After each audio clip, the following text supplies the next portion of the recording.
नमस्कार, स्वागत है आपका जनता टीवी में। मैं हूं आपके साथ सचिन चौहान। आगामी चुनाव को लेकर एमपी के साथ साथ यूपी में भी सियासी माहौल पूरी तरह से गर्मा गया है।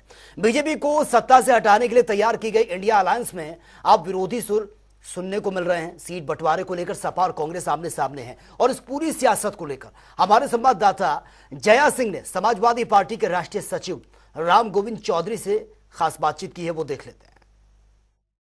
2024 लोकसभा चुनाव को लेकर रफ्तार पर रफ्तार सभा पार्टियां बढ़ती जा रही है। आपको बता दें कि मध्य प्रदेश चुनाव में जिस तरीके से समाजवादी पार्टी और कांग्रेस एक बार देखा जा रहा है कि आमने सामने आती नजर आ रही है, इसको लेकर कई तमाम अटकलें लगाई जा रही है कि क्या इंडिया गठबंधन आखिरी मोड़ तक जा सकता है, यानी कि मतलब आखिरी मोड़ में क्या उसका रूप रहेगा। क्योंकि जिस तरीके से लगातार बयानबाजी जारी वो कुछ दूर तक इशारा कर रही है। इस पर खास बातचीत करने के लिए कद्दावर नेता समाजवादी पार्टी के राम गोविंद चौधरी जी हैं, इनसे ही बातचीत करेंगे। राम जी, गोविंद जी, बड़ा इस समय चर्चा तेज है इंडिया गठबंधन को लेके।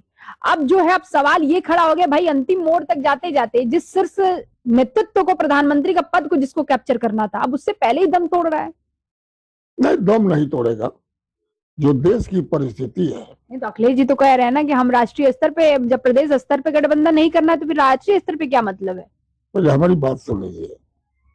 जो परिस्थिति है देश की और जो शासक दल का जो व्यवहार है राजनीति में, उसको सत्ता से हटाना बहुत जरूरी है। और इसकी सबसे बड़ी जिम्मेदारी कांग्रेस की है, तो कांग्रेस राष्ट्रीय पार्टी है, बड़ी पार्टी है और उसको बड़ा मन बनाना चाहिए। तो कांग्रेस तो कह रही है कि हमने बागेश्वर में भी बड़ा दिल दिखाया, हमने घोसी में भी बड़ा दिखाया। अखिलेश ने बागेश्वर में हमारे खिलाफ कैंडिडेट उतार दिया, हमारा कैंडिडेट जीतते जीतते हार गया और हमसे ही बड़े दिल का अपेक्षा करे। आप लोग तो कुछ कर ही नहीं रहे हैं। जब एमएलए के चुनाव में गठबंधन हुआ था 17 में, चुनाव जब खत्म हुआ तो 2 उपचुनाव होने थे यूपी में, गोरखपुर, इलाहाबाद। केशव मौर्य के जो सीट खाली हुई थी और जोगी की सीट खाली एमपी की, और कांग्रेस ने सबसे पहले दोनों में कैंडिडेट की घोषणा कर दिया। अब हमको भी कैंडिडेट घोषणा करना पड़ा और दोनों हम जीते। कांग्रेस कहती है कुछ, करती है कुछ, जबकि सबसे बड़ी जिम्मेदारी उसकी है। जो हम अखबार में पढ़ते हैं, राष्ट्रीय अध्यक्ष जी से बातें होती है, राष्ट्रीय अध्यक्ष जी गठबंधन के लिए 2 साल से लगातार देश में दौरा कर रहे हैं। आप लोग भी देखे हो, सबसे ज्यादा अगर गठबंधन बनाने के लिए कोई मेहनत किया होगा तो राष्ट्रीय अध्यक्ष माननीय अखिलेश जी ने किया। तो नीतीश कुमार कह रहे हैं हमने सबसे ज्यादा सबको एक मंच पे लाया। नहीं, मतलब आप दौरा जो उन्होंने किया, नीतीश कुमार तो कहीं गए, नीतीश कुमार हमारे साथ ही है, हम लोग साथ रहे हैं, घनिष्ठतम मित्र। लेकिन उनका महत्व ये है कि वो भाजपा के साथ छोड़ के आ गए। दौरा अखिलेश जी की है। देखिए सर, सब आपकी बात सही है, आप बड़ी वरिष्ठ नेता हैं, आप बहुत जिम्मेदारी से कोई जवाब भी देंगे। लेकिन सवाल बस ये है ना कि मध्य प्रदेश में जिस तरीके के बयानबाजी, एक तो बयान होता है, एक बयानबाजी होता है, तो अब जो वो स्तर पहुंच रहा है ना, वो कहीं ना कहीं 2 नेताओं के बीच में एक तकरार जो है वो बड़ा वृहद स्तर पर रूप लेता जा रहा है। अखिलेश यादव कह रहे राष्ट्रीय स्तर पर नहीं तो प्रदेश स्तर पर नहीं। जब आपने स्वीकार किया कांग्रेस को अपना स्टैंड क्लियर करना पड़े। कमलनाथ कह रहे कौन अखिलेश, छोड़िए उनकी बात, अपनी बात करिए प्रेस कॉन्फ्रेंस में। तो आपको नहीं लगता कि एक बड़े स्तर पे जो नेता है, कोई मुख्यमंत्री का चेहरा है तो कोई मुख्यमंत्री रह चुका है, एक उस स्तर पे जब बयानबाजी होती तो कुछ ना कुछ सवाल तो खड़े हो जाते हैं ना। हाँ, पहले उन लोगों से बात हुई थी राष्ट्रीय अध्यक्ष जी की, कांग्रेस से। हाँ, वो कह तो रहे हैं कि 1 बजे रात तक बात किया। बात हुई, उन लोगों ने कहा कि नहीं कुछ तय किया जाएगा। उसके पहले उन लोगों ने घोषणा कर दिया अपने कैंडिडेटों को। वो कह रहे हैं कि सपा की यहाँ हैसियत ही नहीं है, वो क्यों परेशान है यहाँ पे। तो कांग्रेस की हैसियत उत्तर प्रदेश में क्या है? वो तो कह रही है 4 बार हमारी सरकार रही यहाँ पे। रही ना, कभी बाबा हमारे धनी थे, आज हम क्या है? कांग्रेस की हैसियत यूपी में क्या है? व्यवहार वही होगा। सीट जीत के आती है वो कांग्रेस के बदौलत नहीं है। प्रमोद तिवारी जब से राजनीति में है तब से अपनी सीट जीतते आ रहे हैं। अब आप लोग उनके नेता को, प्रदेश अध्यक्ष को चिरकुट नेता कह रहे हैं, नाराज नहीं होंगे वो? नहीं, अगर आप उस तरह की बात करेंगे, वजह को हम भी जानते हैं, आप भी जानती हो। एक तो बड़ा दुखद बात है कि अपने स्तर से बड़े नेताओं के खिलाफ वो बोलने लगते। वो भी तो कह रहे हैं कि कुर्मी नेता जो आपने प्रदेश अध्यक्ष बनाए वो कौन से बड़े नेता, उनको कुर्मी समाज कौन जानता है। नरेंद्र उत्तम पटेल को कह रहे हैं वो। नरेश उत्तम पटेल भी मंत्री रहे हैं, उसके बाद तीसरा बार अध्यक्ष है, बड़े नेता है वो। हम वजेरा को भी बड़े नेता मानते हैं। अखिलेश यादव से लिख के बात बता रहे हैं आप? है? अखिलेश यादव चिरकुट नेता बोल रहे हैं हमको। अब चिरकुट नेता किसको बोले, कोई नाम तो लिए नहीं है। अजय राय पे ही सवाल पूछा गया है ना, उन्होंने नाम किसी का नहीं लिया। तो मैं आपसे आज भी कह रहा हूं कि इसके सबसे बड़ी जिम्मेदारी कांग्रेस और जाते जाते देर सवेरे गठबंधन रहेगा, नहीं भी रहेगा तो भाजपा के खिलाफ सारा देश खड़ा है और भाजपा इस बार हराने का पूरा प्रयोग चलेगा। नहीं कांग्रेस करेगी तो क्षेत्रीय दल मिलकर आपस में कर लेंगे। क्षेत्रीय दल यहाँ पे कौन मिलेगा? पल्लवी आपके साथ ही है, अनुप्रिया उनके साथ हैं, संजय निषाद उनके साथ हैं। क्षेत्रीय दल नहीं है साहब, क्षेत्रीय दल एक ही है, दो है, बसपा और सपा। बसपा सपा आ सकती है एक साथ? आ गई थी एक बार, राजनीति में कब क्या होगा कौन जानता है। बातचीत चल रही है, ये सुनने में आया था कि रामगोपाल यादव जी मिले थे। अब हम इस बात को नहीं जानते हैं, लेकिन राजनीति में कब क्या होगा कोई जानता नहीं है। अच्छा, आरएलडी है आपके साथ पूरे मजबूती से? अभी तो है, अभी है? हाँ है, खुद जयंत ने कहा। वो रथ यात्रा निकाली, वो कह रही 12 सीटों से कोई समझौता कम नहीं और कांग्रेस देने को तैयार है। कहीं ऐसा ना कि आरएलडी और कांग्रेस मिल जाए और आपको अकेला छोड़ दे। हमारी जो हैसियत, हम अकेला नहीं, हमारे साथ जनता है। आपको जनता पे विश्वास? आगे हमसे कहलवाइए मत, अकेले बिना इसके मैं कह सकता हूँ कुछ बात। अकेले अखिलेश यादव सक्षम है उत्तर प्रदेश में भाजपा को हराने का। मतलब कुल आपका पक्ष जो ये कहने का है कि इंडिया गठबंधन में अंतिम सांस तक हम लोग रहेंगे, बाकी जो नतीजा हो। हाँ, बाकी जो नतीजा हो। अखिलेश यादव गठबंधन के पक्ष में है, पूरा दल नेताओं से संपर्क किए हैं और पूरा वो प्रसन्न थे ये गठबंधन के लिए। लेकिन कोई न अखिलेश यादव को नकारेगा तो भी हम भाजपा के साथ तो जाएंगे नहीं, किसी कीमत पर हम उसको हराएंगे। जिसकी सरकार कांग्रेस की किसी की बनेगी भाजपा के खिलाफ, उसका साथ हम देंगे। सर वही बात है ना, आखिरी सवाल पूछ ले। सवाल इसीलिए पूछा जा रहा है कि जब बड़े स्तर पे नेता जब बयानबाजी कर, मान लीजिए प्रवक्ता है, पार्टी का प्रतिनिधित्व कर रहा है, बयान दे रहा है तो समझ में आ रहा है, लेकिन अगर राम गोविंद चौधरी जी हट के बात करेंगे तो सवाल तो खड़े होंगे ना। अब अखिलेश यादव इधर बयान दे रहे हैं, कमलनाथ मुख्यमंत्री का चेहरा है कहीं ना कहीं कांग्रेस के, वो अलग बयान दे रहे हैं कि अखिलेश यादव को उनकी बात छोड़िए, इनकी बात करिए। वो कह रहे हैं कि अब कांग्रेस तय करे 1 बजे रात तक दिग्विजय सिंह क्यों हमारे कार्यकर्ताओं को परेशान किया, क्यों बात किया। तब यहाँ पे सवाल खड़ा हो जा रहा है कि भाई कि आज सब कुछ सही है या अंतिम मोड़ तक सही रहेगा? कमलनाथ ही तो बात किए थे अखिलेश जी से, वो तो अब रिकॉर्डेड है, सब कुछ रिकॉर्डेड। हमारे तरफ से, समाजवादी पार्टी की तरफ से हमेशा हम चाहेंगे, हमारे राष्ट्रीय अध्यक्ष भी चाहते हैं कि गठबंधन बना रहे। अगर कोई तोड़ता है तो उसका दोषी वो है। बहुत बहुत धन्यवाद। ये थी राम गोविंद चौधरी जो सपा के कद्दावर नेता है, बलिया के 22 सीट से लंबे समय तक विधायक रहे और तमाम पार्टियां इनकी सम्मान भी करती हैं। आपको बता दें राम गोविंद चौधरी का भी खरा उनका साप्ताह पे कह रहा है 2024 का लोकसभा चुनाव का जो भूमध्य सागर बनाया जा रहा है इंडिया गठबंधन का, वो पूरा का पूरा रहेगा और इंडिया गठबंधन में समाजवादी पार्टी अंतिम सांस तक लड़ेगी और पूरी कोशिश हो कि समाजवादी पार्टी पूरे दमखम के साथ भाजपा को केंद्र की सत्ता से निस्तानाबूद कर दे। कैमरा राशि सबके साथ मैं जय सिंह, लखनऊ। और में 2024 की तैयारियां तेज है, बयानों का दौर भी लगातार जारी है। राजनीतिक दिग्गज लगातार एक दूसरे पर आरोप प्रत्यारोप करने में जुटे हुए हैं। वहीं अब शाहजहांपुर पहुंचे सपा सुप्रीमो अखिलेश यादव ने बीजेपी सरकार पर जमकर निशाना साधा। उन्होंने कहा 3-3 मंत्रियों वाला शहर होने के बाद भी शाहजहांपुर में लोगों को सुविधाएं नहीं मिल रही हैं। उन्होंने यह भी आरोप लगाया कि सरकार में सबसे ज्यादा खतरा संविधान को है। और वही कांग्रेस ने एक सड़क छाप गुंडे को प्रदेश अध्यक्ष बना दिया। दरअसल ये बयान दिया है समाजवादी पार्टी के प्रवक्ता फखरुल हसन चांद ने। दरअसल सीट बंटवारे को लेकर कांग्रेस और सपा आमने सामने है, जिसे लेकर लगातार बयान भी ये सामने आ रहे हैं। अब फखरुल हसन चांद का ये बयान सामने आया, क्या कुछ कहा वो सुन लेते हैं। जनता पार्टी में ज्यादा फर्क नहीं है। एडीआर की रिपोर्ट देखिए तो सारे गुंडे माफिया भारतीय जनता पार्टी में शामिल हो गए हैं और बनारस के उस सड़क छाप गुंडे को भारतीय जनता पार्टी ने प्रदेश अध्यक्ष बना दिया, जिसको उत्तर प्रदेश की जानकारी नहीं है, लेकिन वो मध्य प्रदेश की बात करते हैं, उत्तराखंड की बात करते हैं। तो समाजवादी पार्टी चाहती थी कि भारतीय जनता पार्टी को हराने के लिए देश भर में सभी पार्टियां मिलकर साथ में चुनाव लड़े, लेकिन कांग्रेस अगर ऐसा नहीं चाहती तो समाजवादी पार्टी ने मैनपुरी घोसी में भारतीय जनता पार्टी को हरा के दिखाया है और आने वाले समय में देश भर में भारतीय जनता पार्टी को समाजवादी पार्टी अकेले रोकने में सक्षम है।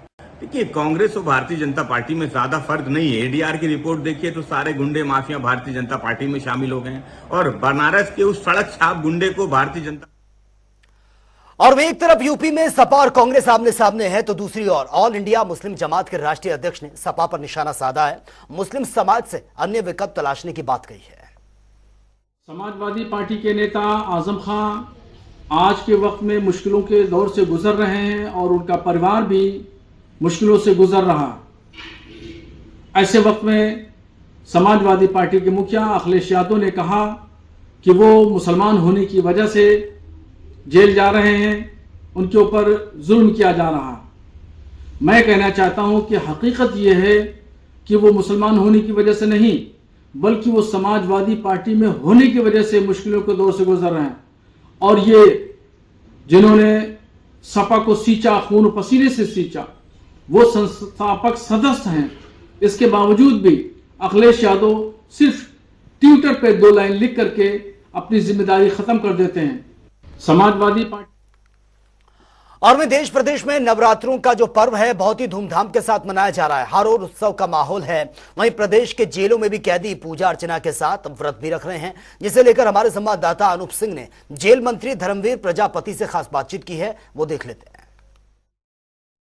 उत्तर प्रदेश में नवरात्र पे योगी सरकार ने मंदिरों में विशेष व्यवस्था के इंतजाम किए हैं, लेकिन इस बार जेलों में भी नवरात्र के जो अष्टमी है वो विशेष तरीके से मनाई जाएगी। हमारे साथ तमाम जानकारी के साथ कारागार मंत्री धर्मवीर प्रजापति हैं। सर, योगी सरकार ने इस बार मंदिरों में तो विशेष व्यवस्थाएं की थी, दुर्गा सप्तशती का पाठ किया जाएगा। इस बार पहली बार जेलों में भी व्यवस्थाएं इस तरीके से हो रही, क्या व्यवस्थाएं हैं? देखिए, माननीय मुख्यमंत्री के नेतृत्व में जो सरकार चल रही है तो अगर हम देखें उनका 6 साल से ऊपर का जो कार्यकाल है, केंद्र में मोदी जी के नेतृत्व में जो सरकार चल रही है, हम सरकार जनहित के लिए तो चला ही रहे, साथ साथ देश की संस्कृति को भी सुरक्षित कर रहे हैं और आगे बढ़ा रहे हैं। ये दोनों ही सरकारें हमारी काम कर रही हैं। चाहे आप देख लीजिए काशी बाबा विश्वनाथ का कॉरिडोर हो, हमारे महाकाल का कॉरिडोर हो, वृंदावन में व्यवस्थाएं हमारी ठीक से होने लगी हैं। तो निश्चित रूप से देश की संस्कृति को भी दोनों ही सरकारें आगे बढ़ा रही हैं। जेलों में जो कृष्ण जन्माष्टमी बड़ी धूमधाम से मनाई जाती थी, अब पहली बार ऐसा हो रहा है कि दुर्गा अष्टमी बड़ी धूमधाम से मनाई जाएगी, लोग व्रत रखेंगे। क्या व्यवस्थाएं बंदियों की लेकी गई हैं? पिछले शारदीय नवरात्रों में, ग्रीष्मकाल के नवरात्रों में बंदी हमारे व्रत रहे थे, इस बार भी व्रत रह रहे हैं और लगभग कल तक की हमारे पास जो रिपोर्ट है वो 1 लाख से ऊपर के बंदी व्रत रहे हैं। हर रोजाना 35-40 हजार बंदी व्रत रह रहे हैं। तो हम लोगों का दायित्व बनता है कि उनके लिए फलाहार की व्यवस्था अच्छे से हो, और वही हमने मौखिक निर्देश दिया था और लिखित में भी दिया है कि उनके फलाहार की व्यवस्था अच्छे से, उसमें कोई कमी न रहने पाए। एक आपने सवाल उठाया, वृंदावन का सवाल उठाया, क्योंकि जो काशी में कॉरिडोर बना है, उसके बाद ज्ञान वापी की लड़ाई चल रही, क्या लगता है कि आगे वृंदावन में कुछ संभव है? देखिए, बाबा विश्वनाथ का कॉरिडोर बना है, भगवान राम का मंदिर बन रहा है, देश की संस्कृति को दोनों ही सरकारें हमारी आगे बढ़ा रही हैं। वृंदावन में जिस तरह से भीड़ आती है, उस भीड़ में आप कभी गए हो, और हम लोग जब जाते हैं तो छोटी छोटी गलियां हैं। सरकार अच्छा काम कर रही है। अगर मान लो रास्ता चौड़ा बना करके लोगों को आने जाने की सुविधा होती है तो उसमें दिक्कत नहीं होनी चाहिए। अच्छा काम है वो तो। और ये ऐसा नहीं है कि ये मंदिर हमारे, चाहे भगवान राम का मंदिर बन रहा है जो वो हो, चाहे हमारे बाबा विश्वनाथ हों, चाहे हमारे महाकाल हों, और भी हमारे जो बड़े मंदिर हैं, ऐसा तो है नहीं कि ये 1-2 साल के लिए हैं। ये अनाद काल तक रहने वाले हैं, पीछे से चले आ रहे हैं। तो निश्चित रूप से जनहित के लिए और जनता को सुविधाएं हों, दर्शन अच्छे से हों, ये सरकारों की जिम्मेदारी है और सरकार वो जिम्मेदारी निभा रही है। एक आखिरी सवाल है, क्योंकि अयोध्या में रामनगरी में भव्य मंदिर बन रहा है, जनवरी में उसका पीएम के द्वारा उद्घाटन भी होना है, वहां प्राण प्रतिष्ठा भी होगी। किस तरीके से उत्सव की तैयारी चल रही, क्योंकि विश्व हिंदू परिषद अलग कर रहा है, आरएसएस के लोग अलग कर रहे हैं, तमाम संगठन इस उसमें उत्सव में लगे हुए हैं। देखिए, 500 साल से ज्यादा हो गया इस घड़ी के इंतजार के लिए, तो उत्सव का माहौल तो है ही। जिस समय से लगातार 500 सालों से लगातार हमारे देश के नागरिक जिसका इंतजार कर रहे थे वो अब पूरी होने जा रही है।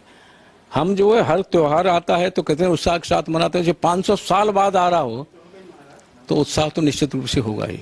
एक आखिरी सवाल है कि अखिलेश यादव में और अजय राय में वाक युद्ध शुरू हो चुका है, जो गठबंधन की गांठ थी वो खुलती नजर आ रही है, किस तरीके से इसको देखते हैं आप? अब दोनों साथ चलने का वायदा कर रहे थे, अब धीरे धीरे वो चीजें सामने आ रही हैं और चुनाव आते आते अभी तो 2 दलों की चर्चा है, चुनाव आते आते अन्य दल भी इसमें इस तरह की घटनाओं में सम्मिलित होंगे।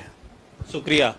नवरात्र के दिन पवित्र होते हैं, सबसे खास होते हैं, लेकिन इस बार उत्तर प्रदेश में बहुत ही खास होने वाला है क्योंकि उत्तर प्रदेश के जो जिले हैं उन प्रमुख मंदिरों के साथ साथ जेल में भी अष्टमी का जो पर्व है या अष्टमी की जो पूजा बड़े धूमधाम से मनाई जाएगी। कैमरामैन आशीष के साथ उर्मिला, जनता टीवी, लखनऊ। और वहीं अयोध्या के श्री राम जन्मभूमि मंदिर में रामलला की प्राण प्रतिष्ठा से पहले राम ज्योति देश के घर घर में ये पहुंचाई जाएगी, जिसकी शुरुआत हो चुकी है। साथ ही राम ज्योति को राजस्थान के लिए भी रवाना कर दिया गया है, जो राजस्थान के 51,000 मंदिरों में प्रज्वलित होने के साथ साथ देश के हर घर घर तक पहुंचाया जाएगा। और इतना ही नहीं, राजस्थान में रावण दहन भी इसी राम ज्योति के जरिए ही किया जाना है और इसके तहत देश के अन्य प्रदेशों में भी राम ज्योति भेजी जाएगी। प्राण प्रतिष्ठा से पहले देश के माहौल को पूरी तरह से राममय बनाया जाएगा। श्री राम मंदिर के जो मुख्य मंदिर है वहाँ से हम लोगों ने राम ज्योति ली है। इसको हम लोग इस रथ के माध्यम से राजस्थान लेके जाएंगे और दीपावली तक इस रथ को प्रत्येक संभाग और स्तर तक हम लोग 10 वाहनों के माध्यम से संपूर्ण राजस्थान में इसको वितरित करेंगे। 23 तारीख को यह यात्रा जयपुर पहुंचेगी और 23 तारीख को वहां पर श्री राम मंदिर आदर्श नगर में इसका भव्य स्वागत होगा और महाआरती होगी। 24 तारीख को दशहरा है और 24 तारीख को दशहरे के दिन जयपुर के जितने भी रावण दहन कार्यक्रम हैं उन सब में रावण दहन इसी राम ज्योति से होगा। और दीपावली तक हम प्रत्येक परिवार से यह आग्रह कर रहे हैं कि वो इस राम ज्योति को अखंड रखें। और वहीं संत कबीर नगर के विकास भवन परिसर में मेरी माटी मेरा देश के तहत जनपद स्तरीय कार्यक्रम का आयोजन किया गया, जहां पर सभी क्षेत्रों से एकत्रित की गई मिट्टी और अक्षत को कलश में लेकर गाजे बाजे के साथ विकास भवन परिसर में आयोजित कार्यक्रम में पहुंचे हैं, जहां पर तमाम गणमान्य लोग भी मौजूद थे। पूरे जनपद संत कबीर नगर के सभी 9 ब्लॉकों से और सभी ग्राम सभाओं से जो मिट्टी और अक्षत इकट्ठा हुआ था विकास भवन के परिसर में इकट्ठा किया गया और इसका प्रयोग जो दिल्ली में अमृत वाटिका बन रही है उसमें किया जाएगा। मेरी माटी मेरा देश के तहत ये कार्यक्रम है, जिसमें मुख्य रूप से खलीलाबाद के सदर विधायक अंकुश जी, मादावल के विधायक अनिल पाटिल जी, विकास पार्टी भारतीय जनता पार्टी और सभी प्रशासनिक अधिकारियों का सहयोग रहा। और गांव-गांव में ये आज के दिन में जुनून है कि जिस मिट्टी में हम लोग पले बड़े हैं, जिस मिट्टी की हम लोगों ने बंधन अभिनंदन किया और उस मिट्टी की सेवा करने का अवसर आज के दिन में हम लोगों को मिला। और जो लक्ष्य माननीय मोदी जी ने तय किया हुआ आने वाले समय में इस भारत देश और लंबे समय से जिस दिन का इंतजार था वो अब पूरा हो चुका है। नमो भारत ने दुनिया के सामने भविष्य के भारत की एक झलक को पेश किया है। ये रिपोर्ट आप देखिए। जिस दिन का लोगों को काफी समय से इंतजार था वो आज पूरा हुआ। लाखों दिलों की धड़कन बनने को तैयार रैपिड रेल का उद्घाटन प्रधानमंत्री नरेंद्र मोदी ने किया। उन्होंने ट्रेन को हरी झंडी भी दिखाई। अब आम लोग भी इस ट्रेन से सफर कर सकेंगे, लेकिन ये बहुत ही कम लोगों को पता है कि जिस RRTS परियोजना के तहत ट्रेन का शुभारंभ किया गया उसे चलाने की जिम्मेदारी महिला कर्मचारियों के हाथ में है। इस प्रोजेक्ट में 60% से ज्यादा अधिकारी और कर्मचारी महिलाएं हैं। वहीं प्रधानमंत्री नरेंद्र मोदी महिला स्टाफ से मिले और उन्हें शुभकामनाएं दी। नमस्ते जी, आप मालिक हैं? अच्छा, आप लोग पहली बार रेलवे में नौकरी कर रहे हैं और इसी इलाके के रहने वाले हैं। क्या अनुभव आया आपको? कोई एक बताएं, क्या लगा? सर, हमारे लिए बहुत प्राउड मोमेंट है कि इंडिया के पहले रैपिड रेल प्रोजेक्ट में वर्क कर रहे हैं।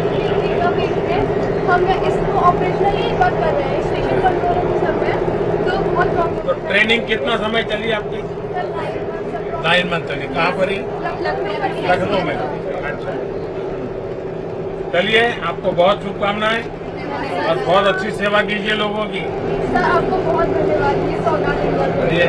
बहुत बहुत धन्यवाद।